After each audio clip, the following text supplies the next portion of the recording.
seni düşünürəm her gün, sanki sensiz eyni filmdi. Amma bu dəfə xoşbəxt son istəyirəm, çünki mən eşq dəlisiyəm.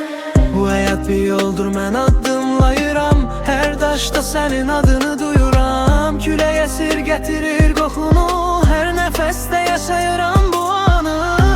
Səni görəndə dayanar zaman, söz tapmaram, baxışım danışar tamam. Hər şey değişsə də bir şey qalarsa bit, sən mənim içimdə, ürəyimdə bir davət. Mən eşq dəlisiyəm, qəlbim səndə qalıb, bu dünya gözəldir, sən varsa yanımda.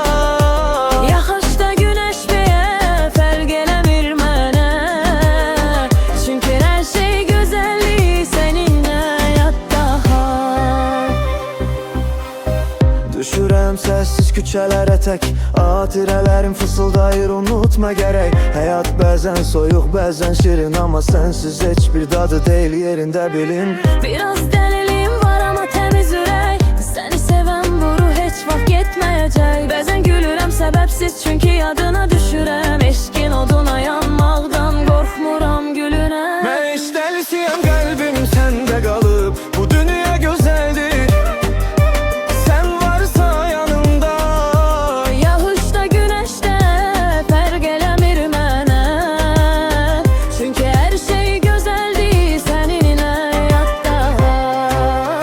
Mən eşq dəlisiyəm, qəlbim səndə qalıb, bu dünya gözəldir, sən varsa yanımda.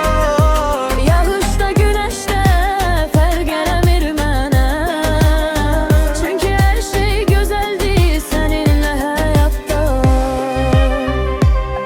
Mənim titrəyir adını yazanda, sanki səni toxunuram o anda. Hər səhər günəş doğur səninlə, səni sevmək həyatın mənası məncə məşdə. İşlərisin bəli